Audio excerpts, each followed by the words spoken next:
The sad thing about mental health in adults and kids and anybody is a lot of times the face of mental health, you know, it's a face that you see every day. It's not something that you can look at and go, oh, they have anxiety, oh, they have depression, oh, they have ADHD.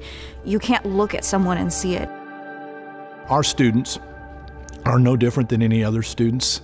The pressures of the job, the pressures of education in general, the idea that we have to succeed at all costs, kind of a mentality that our society puts on children and educators, raises the anxiety level of those individuals. And teachers take that home, kids take that home, and we don't have an outlet really on how to deal with that. I love teaching. I love the students. In all my years, I did see that we had some students that had struggles. My heart just kind of always went out to them.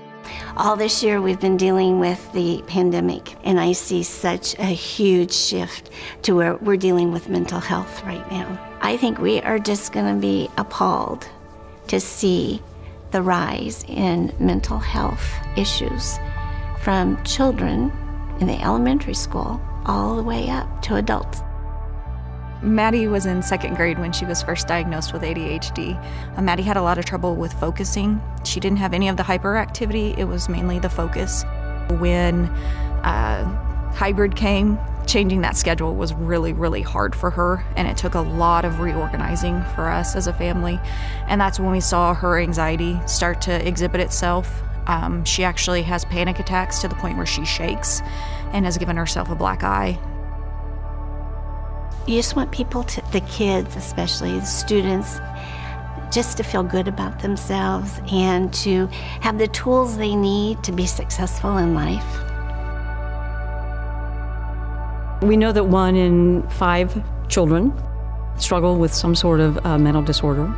We know that 1 in 54 fit on the autism spectrum. 1 in 8 children seriously consider suicide. 13% of those actually make an attempt. It's becoming a public health issue, and we know that treatment and support early on certainly can make these, help these people become more productive citizens. And we're investing in our future if we invest now. Nationwide, there's a poverty of psychiatrists. So less and less are going into the field, and those in the field are also aging out. So it's looking at how we're able to bring that level of care to the people that need it. There are times, even in the state of Missouri, that there is no longer an acute behavioral health bed within a hospital open. There are times that people are having to be what they call boarded in emergency departments because we can't get them to one of those hospital beds. A lot of the folks that we see, whether it's possession of controlled substances or DWIs or domestic violence, a lot of it stems from the underlying problem, which is some sort of undiagnosed or untreated mental health crisis within that individual. We followed statistics on the criminal cases here in Nottoway County. Statistics will show that if we convict a person of a felony, drugs or otherwise, we send them to prison, eventually they're going to be released. Statistics say that over 60% of them will commit another offense. When we take the same type of crime or the same type of person who commits those crimes, and we put them into an intensive supervision program that collaborates with mental health treatment, substance abuse treatment, supervision, and it's intensive supervision, as well as multiple meetings per week. We keep them busy, we get them the treatment that they need. What we found is that while they're in the program, the same people that would commit 60% recidivism rates are 15% going to commit another offense. I think it's critical that we look at it as this is something that we can make different. We can do things differently and make changes, as opposed to being just reactive. This community has identified mental health repeatedly year after year as a concern and a priority on a needs assessment.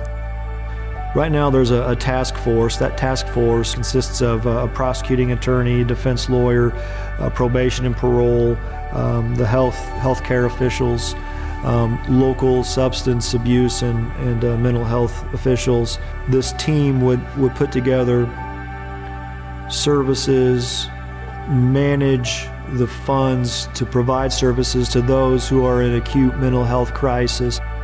I've had a lot of work with the Northwest Missouri Crisis Intervention Team Council, and that council is a collaboration between mental health providers, hospitals, state agencies, law enforcement, and courts, and trying to really put our heads together in how we can collaborate better to address behavioral health issues in our communities. How can we better utilize one another as resources for individuals that we're coming into contact with? I grew up in a time I didn't know anything about mental illness. It wasn't talked about, and now more and more people are talking about it. I think that is our springboard, our first step is for people to understand really what mental illness is, what's the prevalence, how it impacts Maryville, Missouri and beyond. It's moms, it's school teachers, it's business workers, it's food service people, it's everyone. If you're not impacted directly by mental illness, I can assure you somebody you love and who's very close to you is.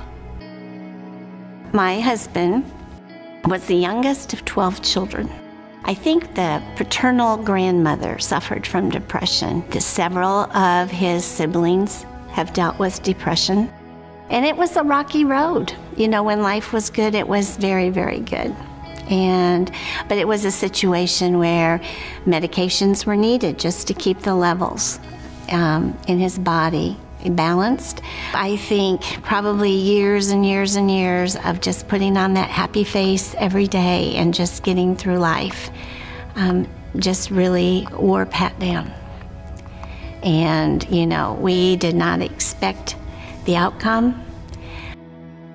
You know, there is such a thing as a broken heart. And I don't think any of us will ever recover from that. But at our expense, if we can just help one person, we'll feel like it wasn't in vain.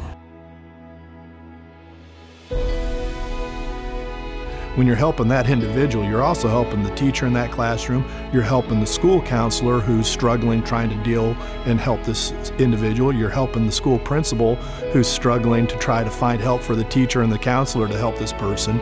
So, you know, we're all pulling on this rope together, and if we can get help to the person that truly needs it, we're helping a whole lot of people in the grand scheme of things. It will get better if you talk to somebody about it. I just hope that people will understand that and just know that they are worth something. Hope lives here. Hope lives here. Hope lives here. Hope lives here. Hope lives here. Hope lives here. Hope lives here.